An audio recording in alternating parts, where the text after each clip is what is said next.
Yeah, against this right back, Charlie, definitely.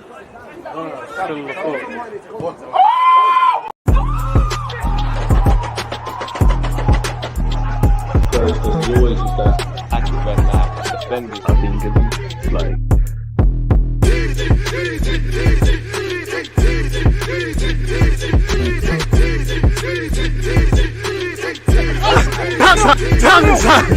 People deluded, I'm back again. Come on, Ian. Man. Come on.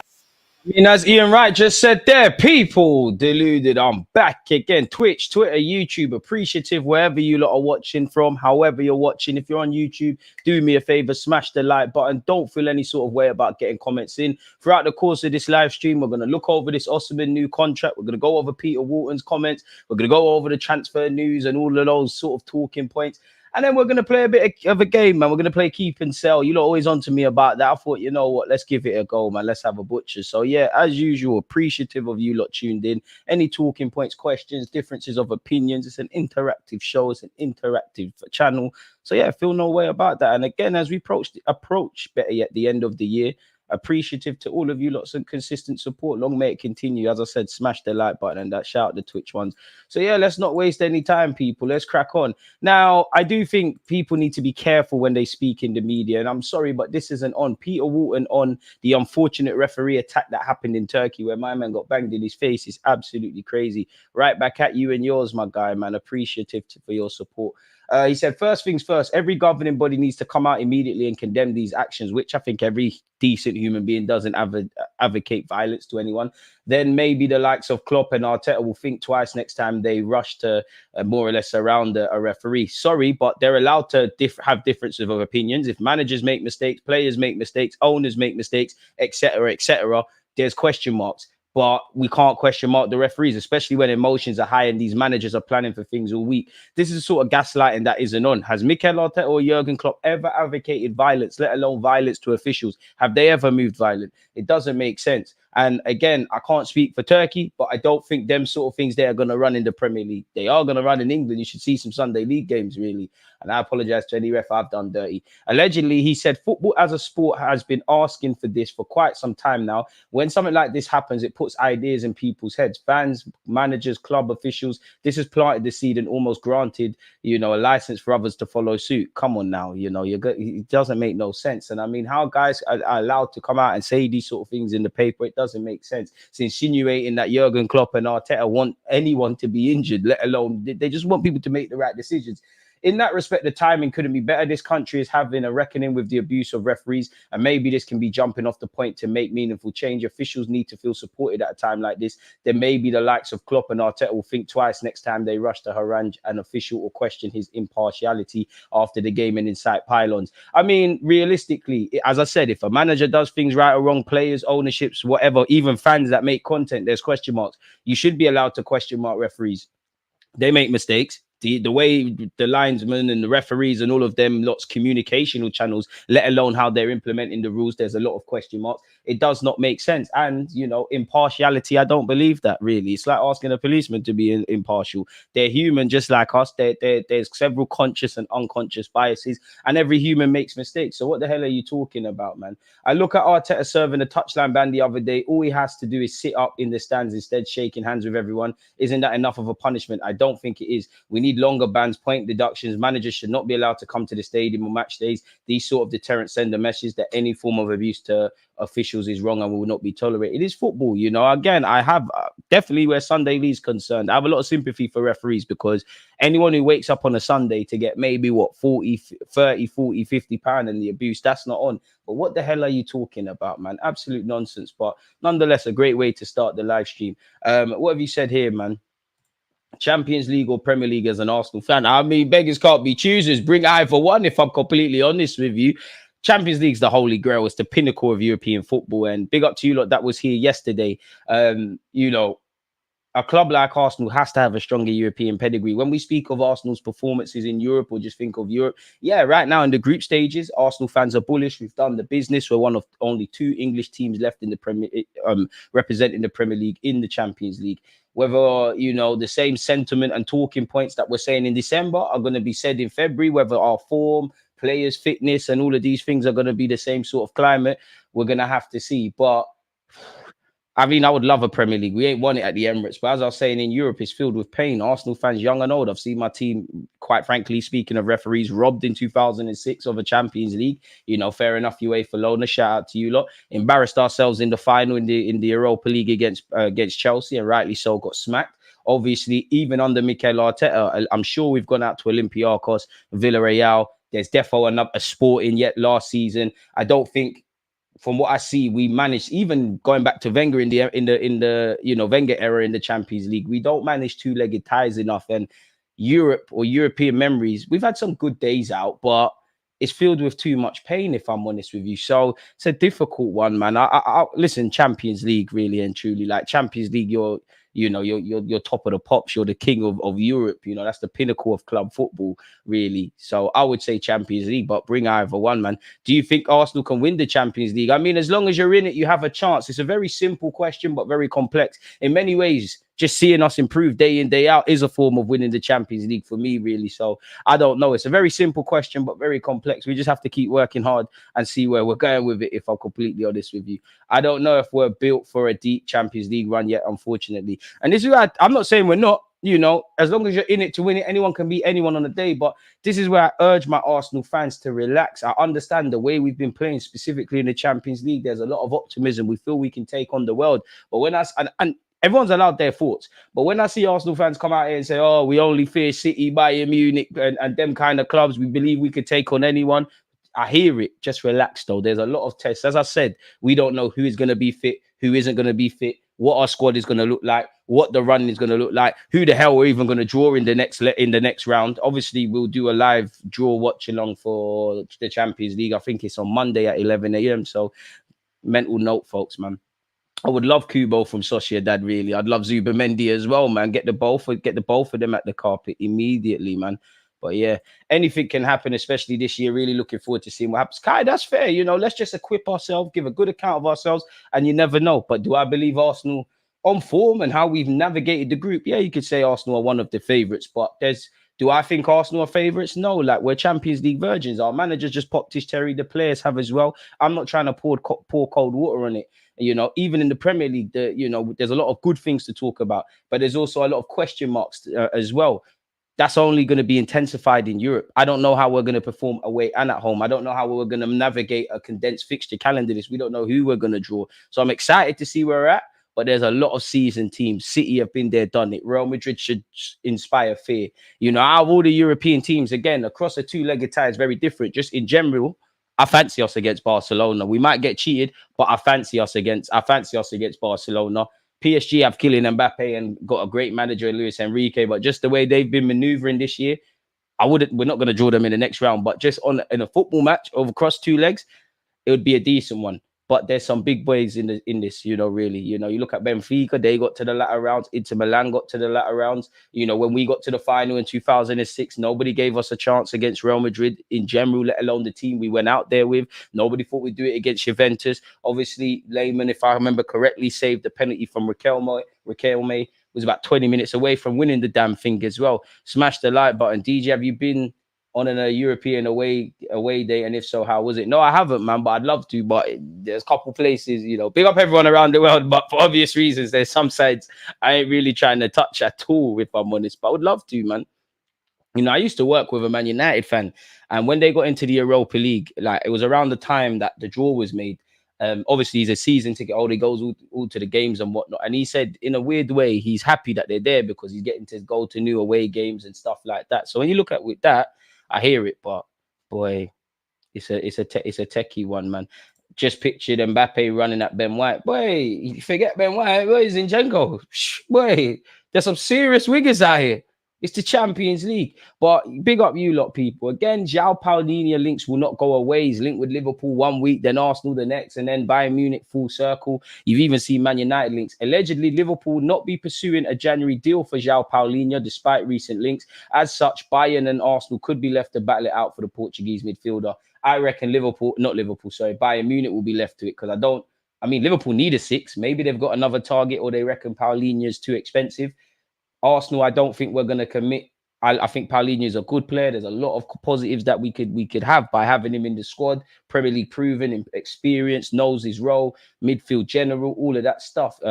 Portuguese international, but he's going to cost a serious penny. You know, he signed a new deal at Fulham. They're selling to another Premier League team, so they know we've got money. They know Arsenal's negotiating position is going to be weak because, you know, it's not that we're flush with cash due to FFP, and also, you know, we don't have many options in midfield. You know, Jorginho and El Nene are here, but based on the last game, you know, you don't know really what you're going to get for 5 to 10 games from them. You don't know when Partey is going to be fit, if he's able to stay fit. Obviously, Fabio Vieira is injured, but the Fabios, the Smith Rowes, they're not really physical men in the middle of the park. Kai Havertz, I won't go as far as to say he's turned the corner, but it looks quite positive.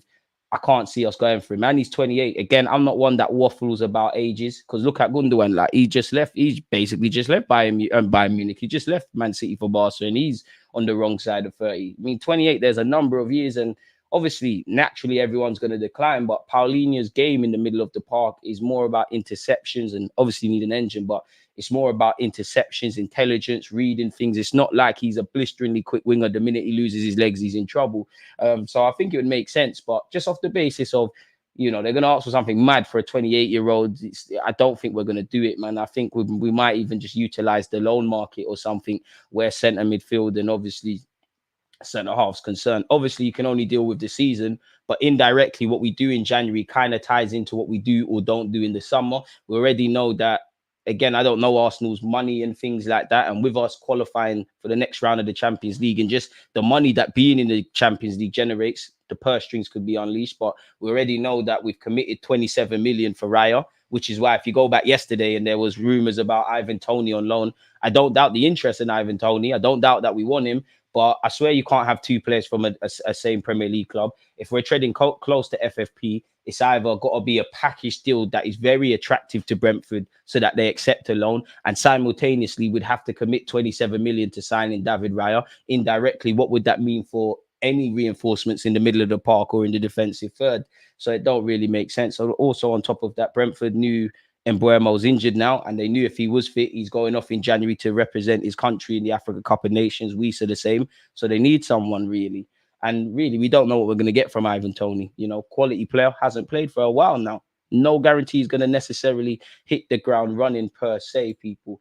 In relation to Oshimen, Chelsea target Victor Oshimen has agreed terms on a new contract at Napoli, which includes a release clause worth around 112 million. You'd reckon Chelsea won't think twice about spending that. Oshimen is a key transfer target for Chelsea as they plot a move for a top-level striker. I think they're more likely to get him than Arsenal, if I'm honest. Not that we can't sell a good package and a good project. It just seems like, you know, the Chelsea, ex-Chelsea players are gassing him. A few weeks ago, did he not say Chelsea was one of the clubs he watched growing up, etc., etc.? And I didn't think he would sign a new deal. I thought he would engineer it so that, you know, you've got a year left in the summer, 2025. But clearly, you know, if it's in cold writing that you have a release clause of 112 million, black and white, dotted and crossed, not a gentleman's agreement, then fair enough. It strengthens Napoli's release, Napoli's negotiating position. Obviously, it means that in theory he's tied down for another year. And that's why I don't think Arsenal or Chelsea are going to move for Ivan Toney, because I think you're going to try and get these more top level sort of things. And I do think in the summer it'll be a domino effect. I don't know who will move first, but I do think potentially, you know, Oshimen moves first, and then you see Toney, Vlahovic, all a very sort of reactive spiral. But he's apparently reached an agreement with Napoli to extend his deal until 2026, which is effectively a one-year deal. The deal is set to end any prospect of him moving in January. Oshimen could still be on the move at the end of the season, and a switch to Chelsea remains a possibility next summer. A fixed price tag has now effectively been set, and the Blues have been encouraged that Oshimen is open to a transfer to Stamford Bridge. And he's obviously said Drogba was an idol of him growing up. Napoli apparently already beginning the process of looking at reinforcements. There has been rumours of Chelsea moving for a striker in January, which you couldn't rule out. They've got the bank to do it all, really. But yeah, I reckon he goes Chelsea just because I think they've done the groundwork. But obviously, in theory, Arsenal and a bunch of clubs, we could say we've got more stability than Chelsea currently, you know, and you can see how you fit in with things. But yeah, for what it's worth, I don't think we get him. But if you do want him, it's 112 million allegedly now, people, which again indirectly helps everyone. Because you'd imagine, you know, that's why in the summer I don't buy these 130 million shouts. No one's gonna spend that on a player with a year left. really, when he could talk like, you know, towards the end of 2024, he could indirectly start talking with other clubs. Romano's also confirmed it and said it's a new deal, which includes a huge salary rise, which indirectly you're going to have to, even if you move to a Prem club, you're going to get more than what you're getting at Napoli and Chelsea. But yeah, it probably makes things more difficult. He's going to be one of the best players in the history of the club. New deal will be valid until June 2026. One more year is reported. And people need to remember, Napoli spent big money on him. I know they source players from all over the world and give them a platform. But people need to remember, you know, he came from Lille. They spent a lot of money. To be fair, we did try and get you at 17. Let's not forget that. If Arsenal call your phone. Again, I don't want to read too much into this, but this is an interest. Big up Billy Carpenter as well, people. He's gone with all the strikers. Ironically, everyone's either at Arsenal or been linked with Arsenal, with the exception of Haaland. I'm not going to bore you by reading all of these things, people. But when you look at expected goals, let's air Haaland because he's irrelevant.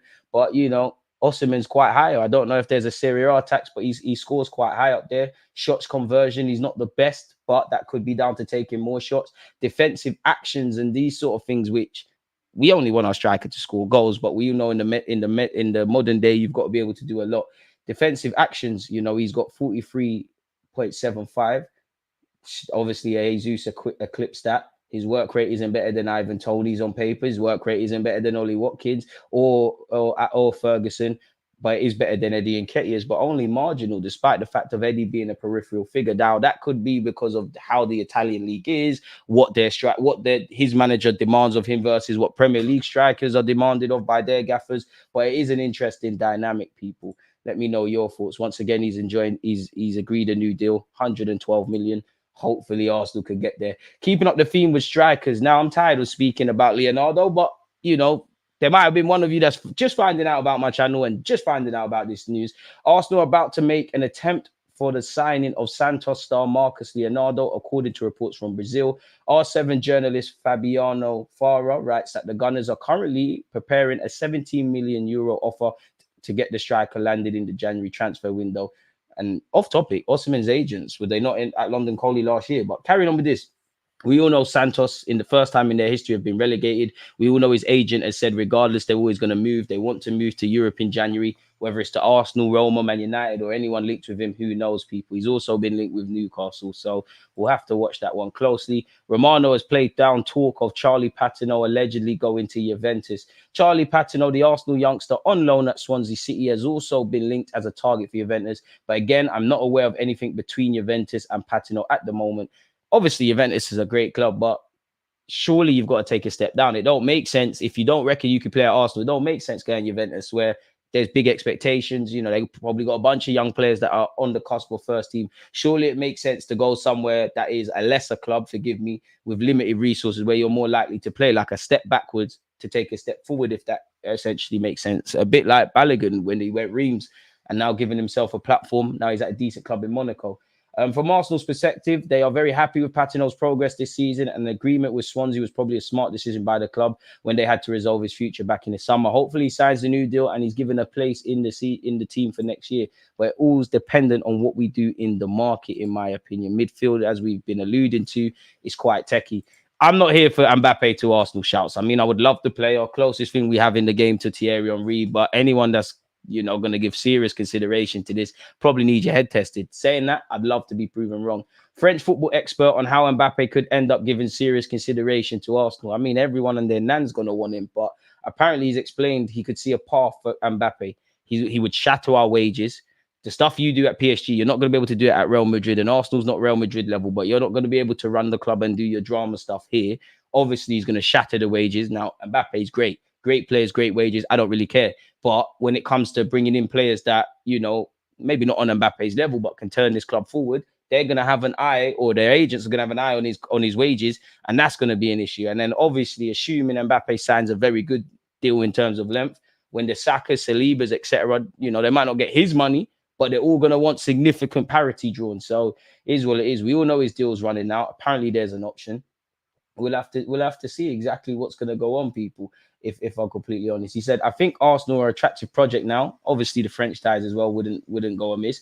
And I think if an offer was there and Madrid took themselves out the equation, then Mbappe would give it serious consideration. I think he'd consider everything. I think he'd consider Arsenal, Liverpool, staying at Paris Saint-Germain, moving to Real Madrid. Barcelona probably need to throw their hat into the ring. Bayern Munich probably won't ruin their wage structure, but them, City would be in it. Everyone apart from Spurs, essentially. I mean, he's not going to take Spurs seriously. But nonetheless, Chelsea will probably throw their hat into the ring. I think the interest from Liverpool, however, has been more long-standing and more serious. But at the same time, Liverpool are going through something of a transitional phase. So neither club looked like an obvious destination for Mbappe at this moment in time. Only Real Madrid really fit the bill in that respect.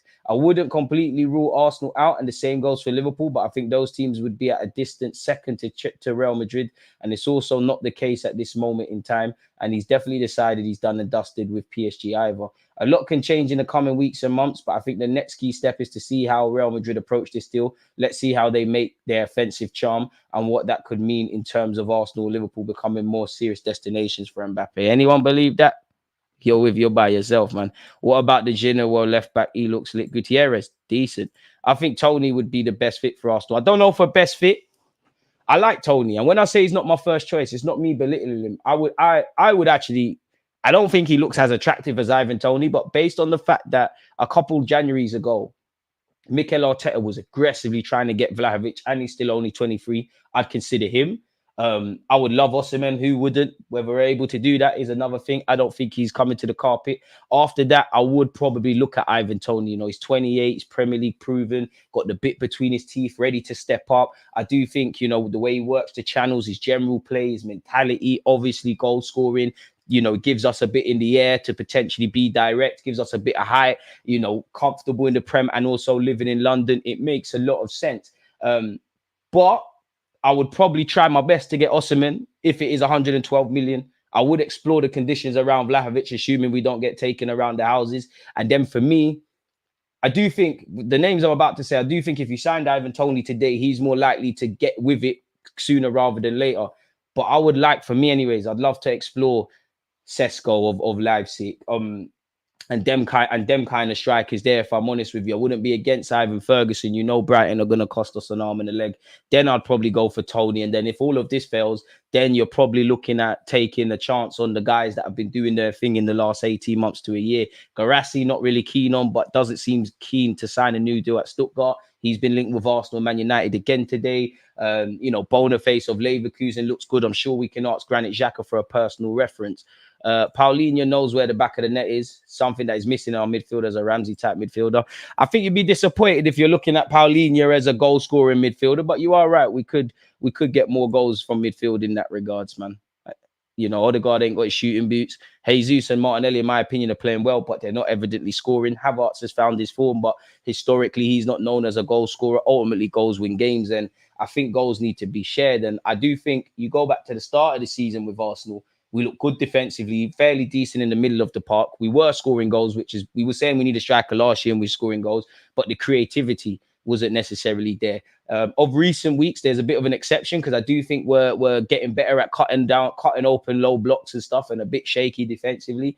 But I don't think it's a guarantee that we necessarily sign a striker and they're just going to hit the ground running. I still think we need to create a bit more. I always wanted Tammy at Arsenal with his hold-up play and one-touch passing. I think maybe the Tammy Abraham and Dominic Calvert-Lewin, we've been linked with him, so we could go back over there. But maybe I'm a bit snooty, but I think we've kind of left them. If anything, Ollie Watkins, because them three were kind of linked with us years ago, Ollie Watkins is doing his thing, if I'm honest with you. And obviously, Aston Villa tied him down to a new deal. He's got an exciting project there. And as we know with these Premier League footballers, it's going to cost a lot of money. Napoli, you know, if they activate a release clause, anything can happen. But you'd imagine that he stays at Napoli for what's left of this end of the season. Time to get a proper left back for Martinelli. He's starving.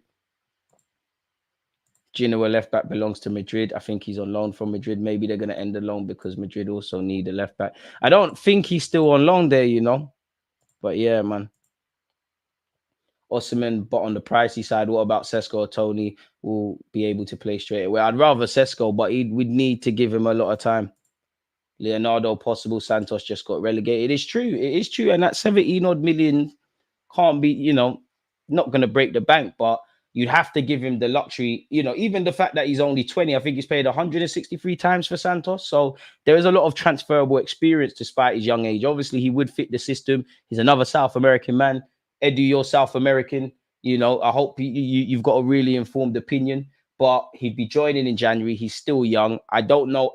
Obviously, if he signs, hindsight's great, but at the point of him signing, I don't know if he necessarily makes us go up a level. Respectfully to Eddie Nketiah, he's better than Eddie, and I'm not trying to diss Eddie, but I at the bars on the floor if we're going to judge it on that, in my humble opinion.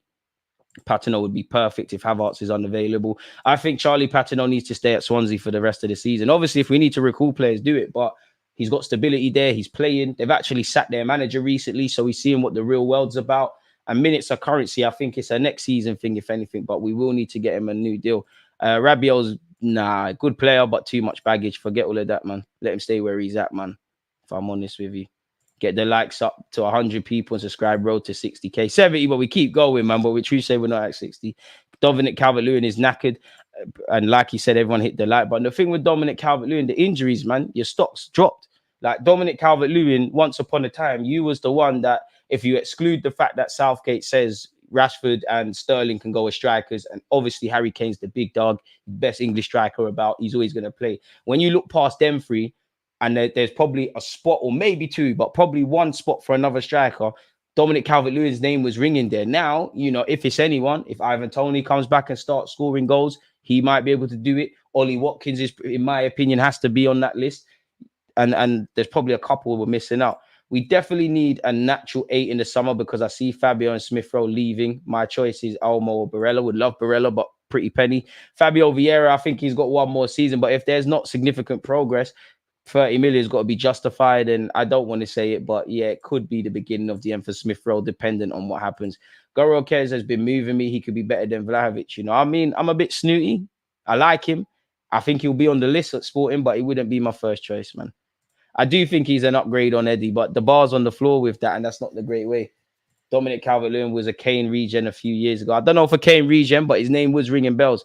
Marcus Leonardo will be joining Arsenal in January, since Toney and Oshimen will be signing new contracts with their respective clubs. They sign new deals at their respective clubs. It shows that you can still sign them, but you're gonna have to put a bit more money down on the. Don't Madrid still need a striker as well? It's true, but I don't know if Madrid are going to explore the Mbappe thing again, purely because they've been taken around the houses. They have got Hosselu. I do think they'll get Haaland one day. I don't know if Haaland will join in the summer. And there's probably a next one that's on their agenda. Need to be able to do everything in the modern game, like you said. Eddie lacks a lot in a lot of areas. I do think Eddie Nketiah is improved in terms of his general playing and all of those things. And I do think he's been getting better and has improved steadily under Mikel Arteta. Unfortunately, Freddie Nketiah, to where we want to go, unless we wake up and, you're doing that Gabriel Jesus stuff to a great level, or, you're a 20, 30 league goal man or 30 in all comps, I think that, we evidently need to upgrade, if I'm honest. When is the Champions League draw? Will you be doing a watch along? It's on Monday from 11 a.m. UK time. So, we'll be watching that together. Hopefully we get a decent team. There must be a Brazilian out. There must be something, man, because these strikers got to start somewhere, Oshimen was at Lille. He was in Germany. He was in and around. Someone took a chance on him and his stock has risen. We was linked with Vlahovic when he was playing in Serbia.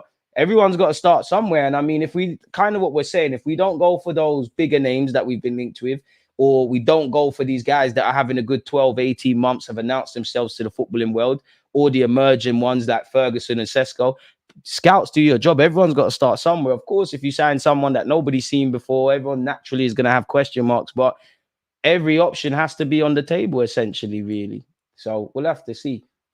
But yeah, whether you believe that Mbappe stuff, I'll leave that with you lot, people. Allegedly, Arsenal have accumulated a staggering bonus of 66 million for qualifying into the round of 16 in the Champs. You can see why, beyond the obvious, it is vital for clubs, especially us, to be in the Champions League. Arthur Vermeeren's been linked with several clubs, people. Fabrizio Romano has said he understands he's set to leave in 2024, possibly January or July for sure. His agent is his lawyer is speaking to top European clubs. He's been linked with us and done quite well in the Champions League. Bring him.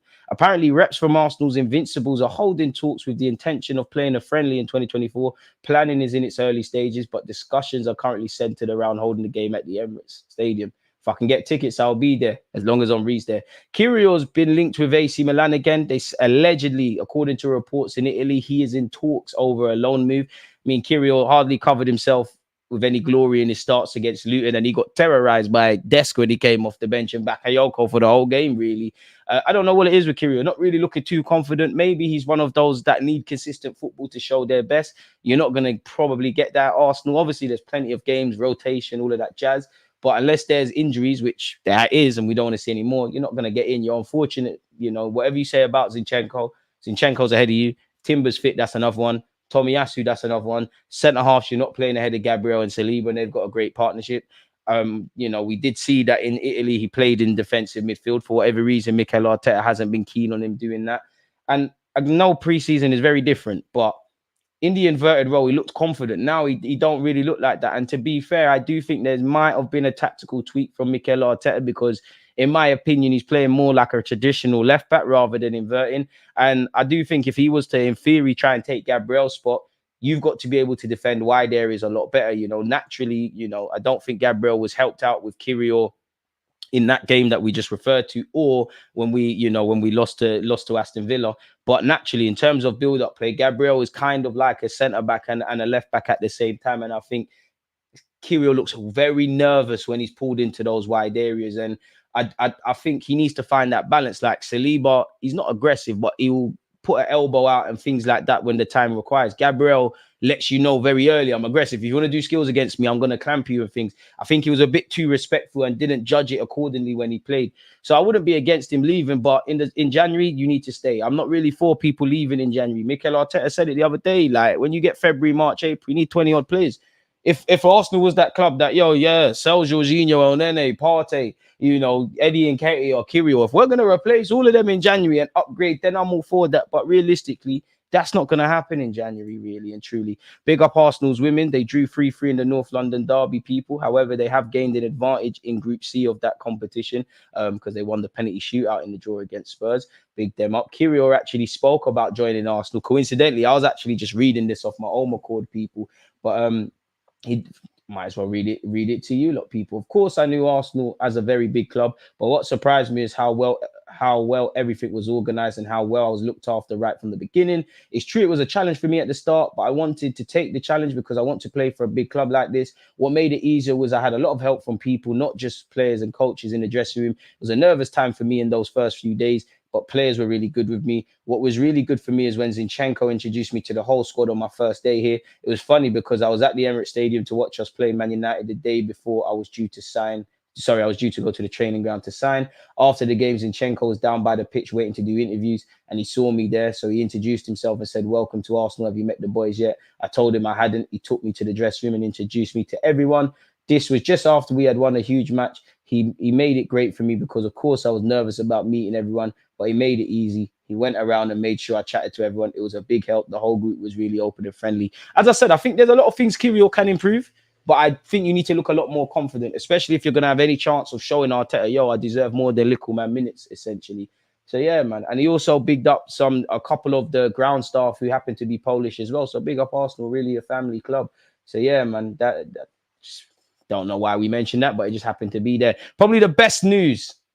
And I know I'm the president of Fullback Union, but no one can convince me Cedric has a role to play here. I've got no hate in my heart for Cedric. I don't know you as a person. I just don't think you're a good footballer. But I respect the hustle. Somehow you've got Champions League minutes. Somehow you're still at this club. Somehow, with injuries, it's looking like, well, if we don't bring in a defensive option, we might see you a lot more. And you're getting paid. No one put a gun to your head to sign for the club. Nobody told Arsenal to sign him. When we signed him, Marie and William, those stopgap signings were absolutely meaty. Allegedly, according to Chris Wheatley, Villarreal are interested in Arsenal defender Cedric Suarez, which obviously I'm sure the way in life is kind of like how it is in Portugal. Go do your thing, man. Arsenal are open to letting the experienced right back leave in January. His current contract expires in June 2024. Let it happen. But for me, I don't really buy that because whatever you think about Cedric, rightly or wrongly, he started in the Champions League. He is a former Portuguese international. He does have a wealth of experience. And again, I don't rate Cedric. But if we don't bring a defensive body in, the club might say, you know what, run down your contract. Because, you know, if we're not going to give Waters opportunities when we're winning 4-0 at the Emirates, if we're not going to bring him on, I'm not saying it's the right or wrong decision against PSV in a game we've already qualified, but on the face of it, they've only lost one time this season. You know, they've not lost at home in, however, them environments there, Waters is not going, so you're going to have to use him. So I don't really buy that really, but would love Cedric to leave tomorrow if we could, respectfully. A few good additions in Jan, we could win this league. Not summer, Jan. I don't know, my guy, man. I don't know about winning leagues. Let's just take things game by game, because as much as, you know, City, you know, they're going to hit back. Liverpool not going away. Nobody's really running away with the league. I think we have this ability to shoot ourselves in the foot. Look at this season. You know, when we've lost, I've obviously been disappointed. The only time I think we've dropped points and we've looked crap, West Ham in the League Cup, no positives from that. The first half against Chelsea. But we shoot ourselves in the foot. You look at half of them draws in the games, that half the times we've drawn across 90 minutes, there's been better periods of 90 minutes. I mean, better periods across the 90 minutes. Then we've kind of been shaky, conceding dumb goals. Look at the title race last year. As I said, in the face of it, you know, you've lost to a City team that's won the treble with great players and Pep Guardiola. There's no shame. But no matter how good City are, every Arsenal fan knows in their heart, and yes, we didn't expect to be in a title race. It's a young squad. It's their first time doing that, yada, yada, yada. But in your hearts, you know, we threw that league away. We threw the league last season away. No matter what City were doing, we had ample opportunities. And I think even in this season as well. And to be fair, there has been a bit of a positive in our defeats, because I feel when we, not gassing them up, because that's the Villa good team under Unai Emery. Newcastle at St. James's Park, very scary. But for all the hype and all the fears that we've had as Arsenal fans, we've actually done all right in the games. We've just, Newcastle ultimately goals win games. Couldn't tell you a save Nick Pope made.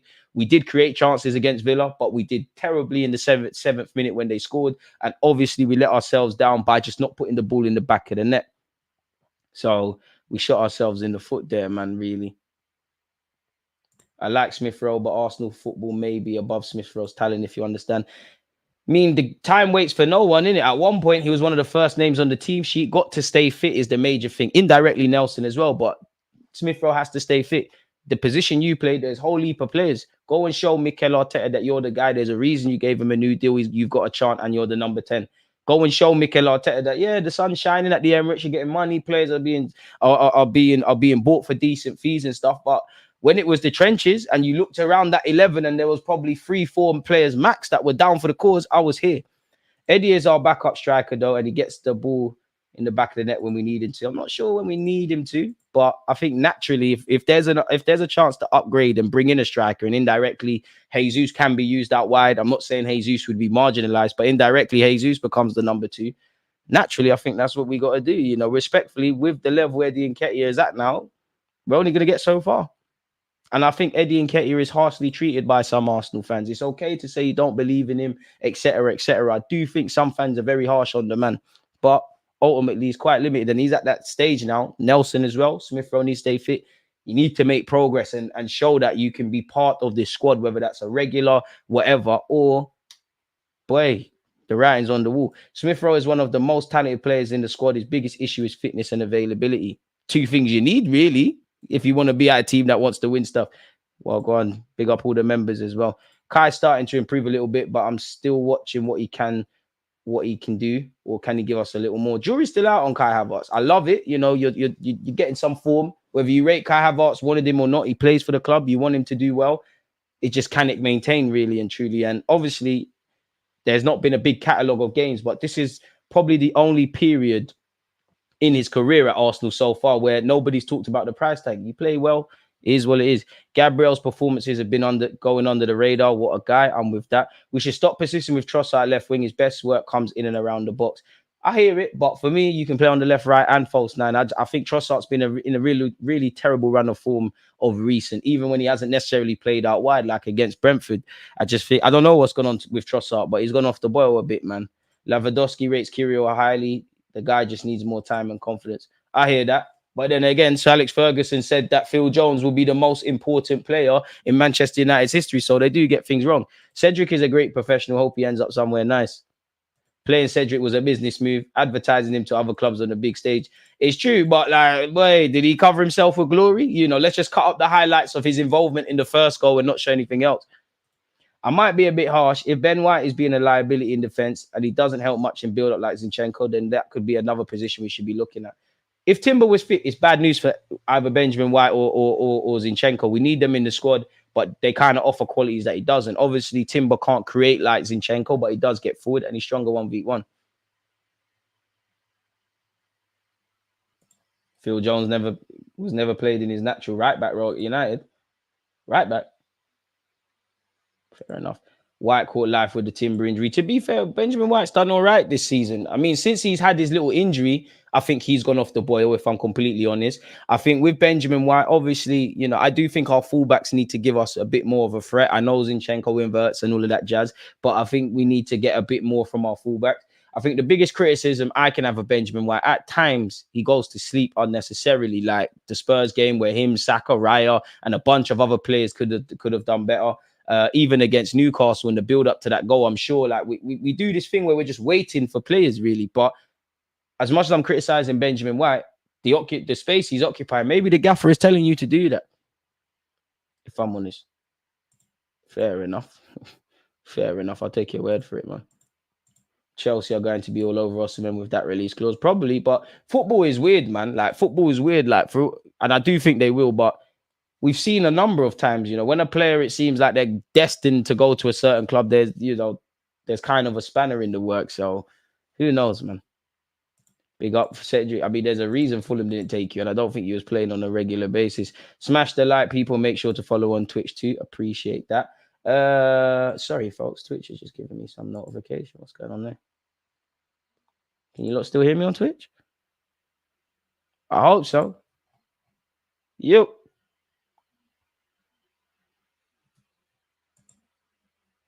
Still says I'm connected. So if you're on Twitch, just comment like you can hear me. It's all good. But let's crack on. Now, that's all the Arsenal news. In fact, what we could do, you'll wonder, you'll out of storage, you'll find out why I was typing Lokonga in just a sec. But let's see if there's anything else for us to cover. Listen, we'll deal with Arsenal and Champions League on Monday. I don't want to even think about that right now.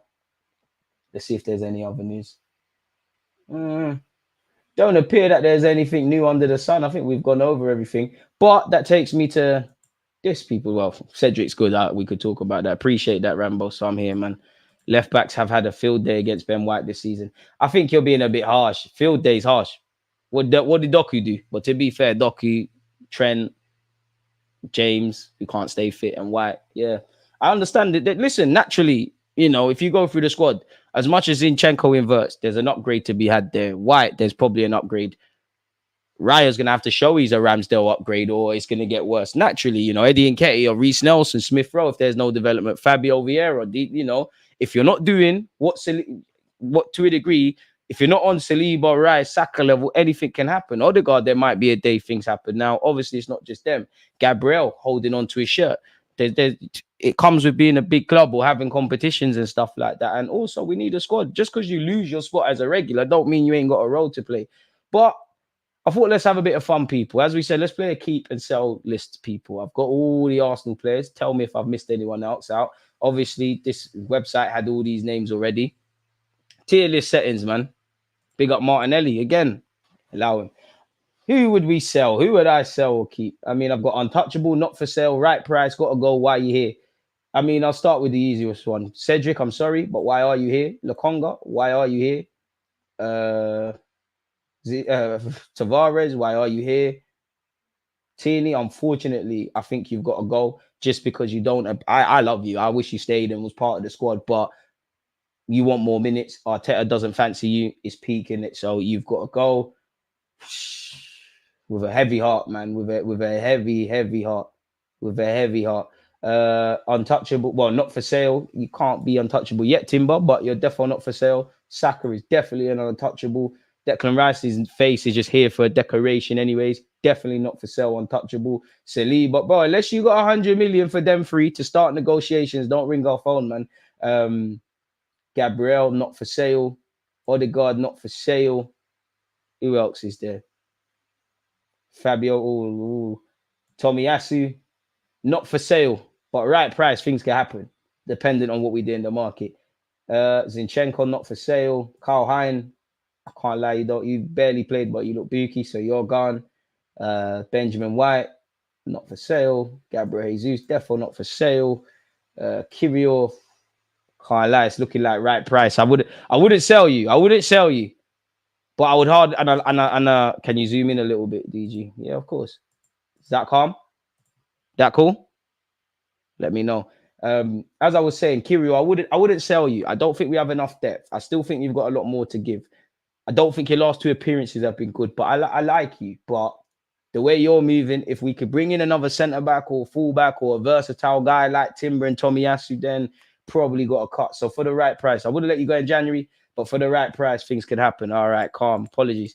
So yeah, man, smash the like button, people. Let me know your thoughts because I'm pretty sure you lot differ with a lot of stuff. We've got two pictures of Timber there for some reason. Heavy heart, Ramsdale, you got to go. Now you're a bit of one that filters into the right price just because it can't, I like Ramsdale, but it's not sustainable. The soap opera dramas we have with Raya and Ramsdale. So yeah, unfortunately, it's my guy, but it's peak. Smith Rowe, for me, not for sale, but if this persists, the right price, innit? And you might bordering into what to go, into got to go. Marquinhos, let's just make some money and cut. You don't look like the answer. Kai Havertz. I mean, the jury's still out on Kai Havertz. He's doing all right. He clearly, Mikel Arteta had a reason of bringing you. I wouldn't say you're untouchable. I wouldn't say you're not for sale. I wouldn't necessarily say you've got to leave. I wouldn't ask. Well, I did ask when you signed why you're here, but you're all right. But in theory, which is never going to happen, if for some crazy reason, people, someone was willing to give us our 65 million back / even 70, like we were probably crazy to buy him from Chelsea in the first place. I think it's got to be right price. Reece Nelson, I like you, but I think right price things can happen depending on who we bring in out wide. And obviously there's some homegrown stuff as well. Eddie Nketiah, right price, similar to what we just said with Reece Nelson. Trossard, I don't think you need to be sold, and you're a key sort of member of the squad, but I think you're right price. Fabio Vieira, I like you, and I wouldn't force you out the door, but I think since you've signed and you have had injuries, and it's a bit unfortunate for you that Odegaard is the captain. Granit was one of the first names on the team sheet and was a captain of sorts. You can play left or right, rotating 8. You've got Rice. Kai Havertz has been signed. You're not playing ahead of Odegaard. You've played out wide as a wide playmaker. You're not talking to Saka in that regard. Injuries haven't helped. And I feel on a couple of occasions this season, you flirted with giving us some real bits and pieces of form, but it's like 10 steps forward and then 10 steps back. So there's just movement, but it's an illusion. We're just in the same spot, really. And I thought you would have been, I always thought you'd be a squad player, but we'd hold you in a bit of a higher regards, really and truly. Right price. I don't even know if we're going to get the 30-odd million back. Eddie's got to go, I can't lie. For me, I'm not selling Eddie if we're not bringing in another striker. And I do think people not sleep on Eddie, but I like his mentality. I do think he's improved. I do think he's shown you can deputize ahead of Jesus, but we need a next striker, really and truly. So it's the right price. I wouldn't force Eddie Nketiah out the door. And can you? He signed a new deal, probably allegedly on 100 bags a week. So there's that. Martinelli, you're not being sold, did it? My guy. Timber's good. Do you know what? Partey is where it gets a bit. Because I would love to bring in 2 centre mids and have Partey for another year, but your wages, inconsistencies with fitness, I don't quite right. What is the right price? Because you're not getting 45 million quid for him, especially with a year on his deal. I don't know if he has an extension. I don't really want to sell you Partey. Definitely not in January. I don't think that needs to be said. Right price settings. But then again, I think because for me, before I moved that, for me, obviously, I would say the most vital players for me as an Arsenal fan, Saka, Declan Rice, Saliba, and then vital other players, whatever you say about Zinchenko, he's shown that he's been key to the system. Whether we need to upgrade or not is another thing. Gabriel Jesus of the same ilk, Martin Odegaard with the pressing, big Gabriel at left centre half. Obviously, Benjamin White and Tomiyasu have shown their levels as well. It's a right price thing, Partey. It's a right price thing. Timber's already been. David Raya, you're on loan, so you're not really ours, but I can't really answer that because I wouldn't say you're untouchable. You're not for sale. You are going to be our number one. But if we get to February, March, and like we're still saying the same things about David Raya, I wouldn't say right price, but maybe we need to look for our receipt to get him back. So right price settings. I think that's it. Like, so yeah, untouchable for me. Saka, Saka, Declan Rice, Saliba, Martinelli, not for sale. Not selling Timber, not selling Big Gabby, not selling Odegaard. Every player's got a price, disclaimer, but not selling Tomiyasu, Gabriel, Odegaard, Timber, Zinchenko, Benjamin White, or Gabriel Jesus at the moment. Wouldn't force him out the door. Don't think we need to sell him, but I'd be open to offers if we get our money back or a bit more on Kirill. Smith Rowe for me is not for sale, but it's looking like a sellable asset, someone that can bring money into the club. Kai Havertz for me can stay, but and he's doing all right. And I've already said this, but if someone was to offer us our money back, we got a decision to make. I like Nelson, but are you really ever going to get real first team football here? Are you going to now stay fit and make significant progress? Obviously, Smith Rowe, Eddie Nketiah, and Nelson, one thing that helps them is that we need to register homegrown players, and the manager does like you. But for the right price, whatever that is, Nelson can maybe cut. Eddie, I like you. I've just been singing your praises and defending you, but right price. Trossard, I'm not moving you on, but if a certain offer is made, why not? Fabio Vieira, the same. David Raya, I just want to know where the receipt is. Partey with a heavy heart. He's probably available for the right price. Got to go. For me, I'd love to keep Ramsdale, but you lot can see the climate that we're here as well, man. It is what it is. Marquinhos, I want to be proven wrong because you're a Brazilian winger, but I can't see you ever becoming a consistent first team Arsenal player. Cut, Tierney, I love you, but a bit like Ramsdale, you got to go, man. Why? I don't know why Lokonga was bought. Tavares ain't shown me nothing. Thank you for scoring against United, though. Cedric Suarez, lol. Carl Hines catching a bit of a stray. Hey, how can I forget El Nene? I knew there were, and Jorginho. So one sec, people. Let's actually get their pictures. I mean, there's always one in it. There's always one. To be fair, that's probably why you would have seen the stream start like a second later. I was rushing to get all of these pictures before such. So where do we put you out? Nene. Where's the file? You're there. Let's get Jorginho. Completely forgot about you. Let's get Jorginho's face in there as well. Big up you lot, people. Don't forget to hit the like button, comment, and subscribe. And don't forget I think it's either 7:15 or 8:15. I should know. But big up Troops as well. We did a video a couple of days ago that should be dropping later today. So yeah, man, make sure your notification bells are on. Let's slap that in there. Let's go to pressing the wrong thing there. Let's go here. Where are they? There you two are. Let's get you two there. I mean, El Nene, you're a cool guy, but we're not here to be good pals and stuff like that. So, El Nene, I think you got to go. The thing is, I might even let Jorginho just stay for one more year and just be on the peripheral of things. Like, obviously, like, I can't even make it make sense, but like, I'm a big fan of clearly how he's portrayed in the dressing room. He's almost like one of Mikel Arteta's coaches. I do think he's got some good qualities, and I think there's certain games, but them games are minimal, and there's not enough question. There's too many question marks with someone, man. If I'm honest with you, so yeah, Jorginho probably got to go if we want to go to how we want to go. Damn, captain ain't untouchable. Do you know what? You're right. Still, you're right. You're actually right. And then if I throw Odegaard in there, I got to throw Gabriel in there. I got to throw Gabriel Jesus in there. You're right. Still, you're right. Late changes, untouchable. Saka, Declan Rice, Saliba, Odegaard, Martinelli, Jesus, and Gabriel. You know what? You're actually right. You're actually right. Not for sale. I mean, every player's got a price tag. If you offer me certain things for Zinchenko, Benjamin White, Tomiyasu, I'm not selling Timber, but in theory, Timber. Then yeah, even these three, like, everyone's got a price. It's not going to happen. But if man offered me 200 million for Declan Rice, or 300, it's never going to happen. But you got a decision to make. Unless you've got them ridiculous fees, don't call our phones for Saka, Declan Rice, or William Saliba. But yeah, I'd say they're untouchables. Do you know what? In Arteta's mind, David Raya is probably untouchable still. But yeah. So edited now. Untouchables: Bukayo Saka, William Saliba, Declan Rice, Martin Odegaard, Martinelli, Gabriel Jesus, and Gabriel. Whether they're going to be regulars or not, you're vital to our squad. Not for sale. Clearly, Timber, Tomiyasu, Zini, and White.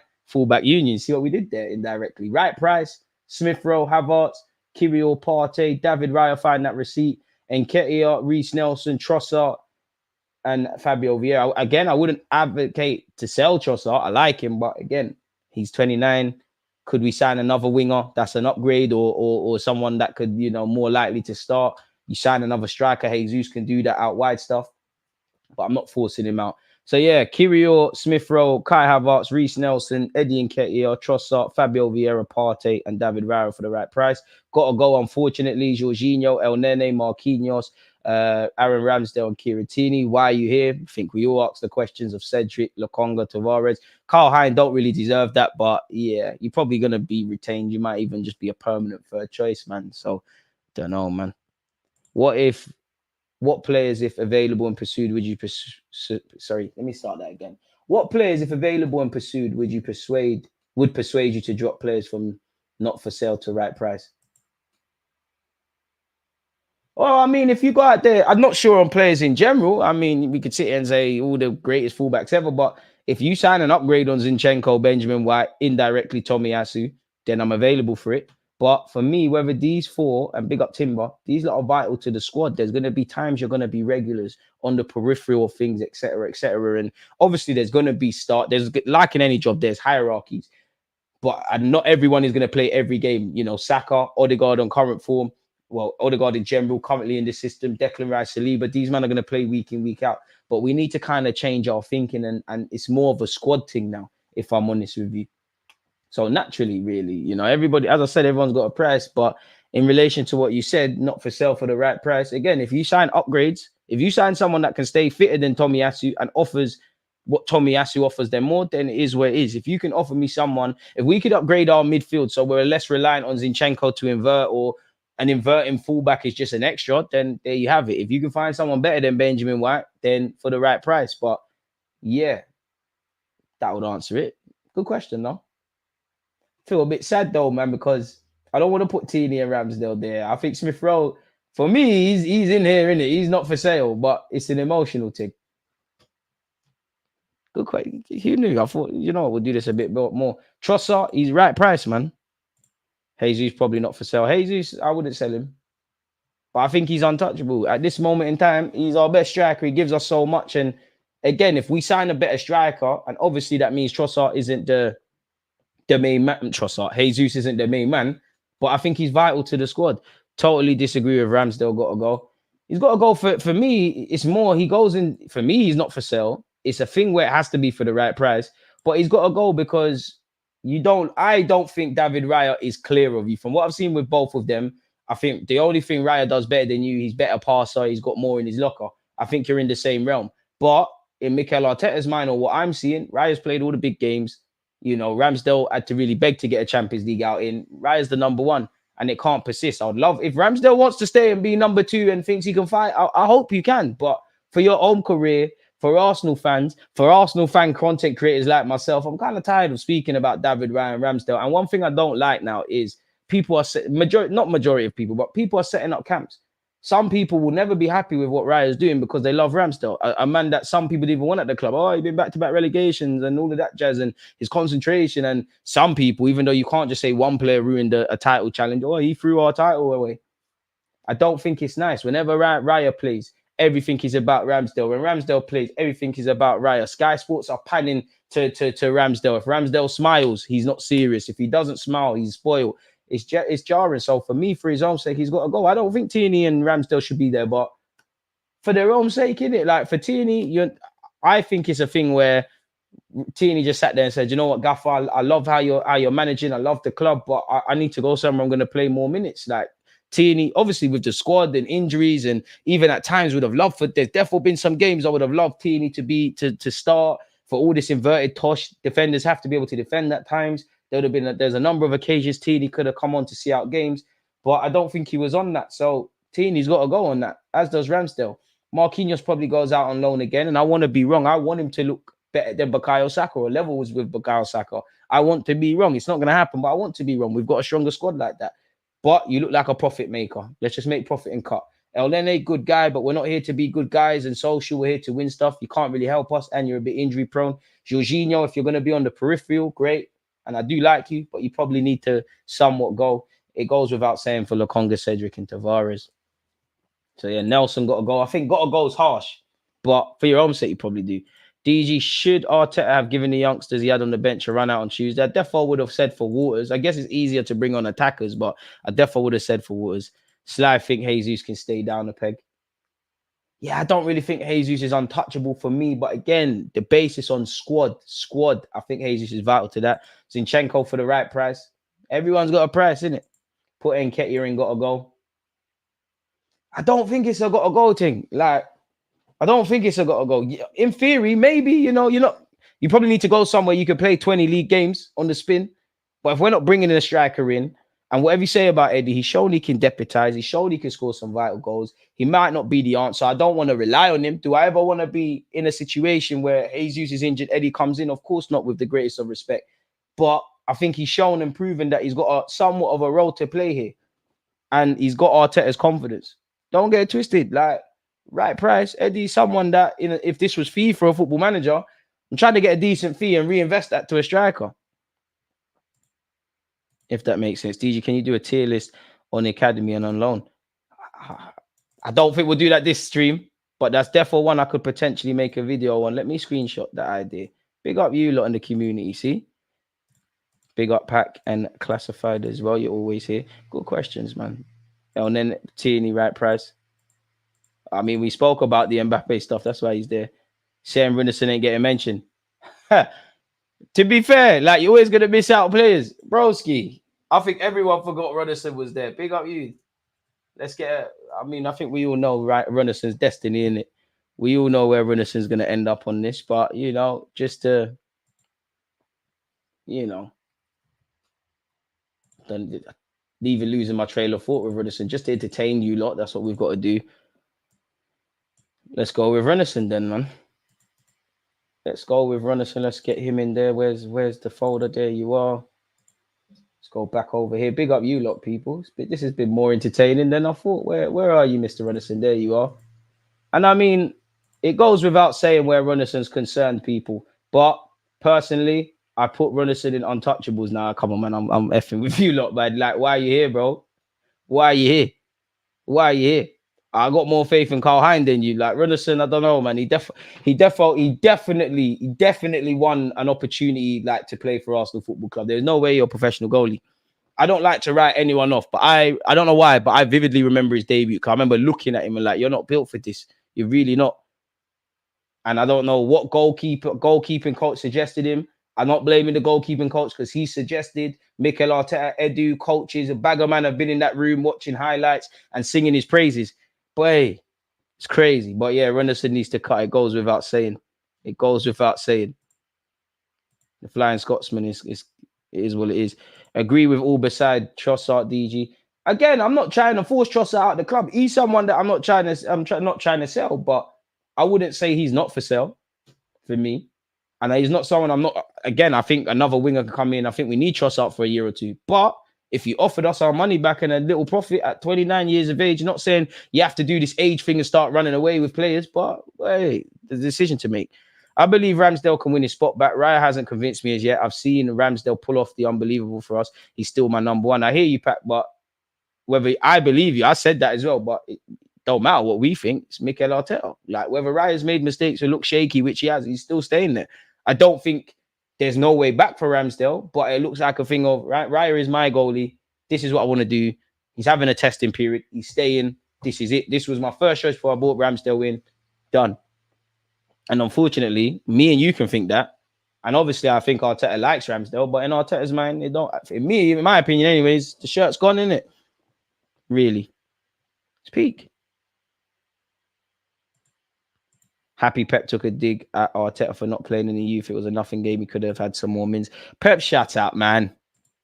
Shut up, Pep, man. I mean, I do think we could have seen some, but yeah, Pep, I don't know why Pep is, your City. We can't talk to you lot, but Pep has gone from singing our praises to taking digs. Arteta, I'm sure you're going to link Pep during Christmas because you lot are brethren. Put him in a headlock, man. Pep, you're a fantastic manager, but suck him. I'm really. What do you think we could raise realistically from why you're here to gotta go? I mean, Cedric, packet of crisps, contracted for half a year, probably on big wages. Be lucky to get a couple of million. Lokonga, we're not getting our 17 to 20 million back. Be fortunate to get a 10 million. Tavares, be fortunate to get our money back. What do we get him for? 8? Should be able to make a little decent profit. Carl Hein, I think you just need to go on loan, really. Runnison, we're making a loss 100%. Tierney, I'd rate him at about 30 odd million quid, like we spent on him, but clubs will say he's not playing, injured, etc. So where you at with that? I think 35, anything to 50 million for Ramsdale, probably about 35, 40. Marquinhos, little 10. El Nene, nothing. Jorginho, probably at break even. Obviously, Smith Rowe isn't the Smith Rowe that was on the cusp of the England squad and all of that. So, and probably about 30. But I wouldn't want to sell him for that because he'll show his quality elsewhere. Kirill, can we get our money back? Probably is only looking like loan interest. Even with Tierney, like I'm sure there must have been permanent offers, but why wasn't it permanent offers that Arsenal deemed acceptable? And why does it, with the greatest of respect to Sociedad, why was that the only loan thing that was tangible? So is Tierney as good as is the high regard for Tierney as much in world football? I don't know. Nelson, I hope we could get 15. Eddie Nketiah, I mean, you've made an England debut, similar sort of fee. It all depends really, because how many players do we see that are not worth their transfer fees that go for big money? And have Arsenal got better at selling? I think selling Austin Trusty for a profit and a decent fee for Balogun is a step in the right direction. Trossard must be able to get 20 odd. He's more than that, but he's 29. Fabio Vieira, we're not getting our 30. Partey, I think we could be quite fortunate to get the 20 million region because he's going to have a year left on his deal and he's on fat wages. So, yeah, there you have it, really. Zinchenko, I want my money back from City. So, who knows, man? I might be on my own here, but I don't think Arteta has developed the squad to an extent. Some of the players are suffering as a consequence. Also, money has not been spent correctly. I do think there's been a number of duds Mikel Arteta has bought, but I think that's a bit harsh, you know. Whatever people say about Ramsdale, a lot of people didn't want the man here, and a lot of people are upset that he's been upgraded on. Relegation keeper's done all right. Benjamin White, people had a lot to say about him. He's gone from strength to strength.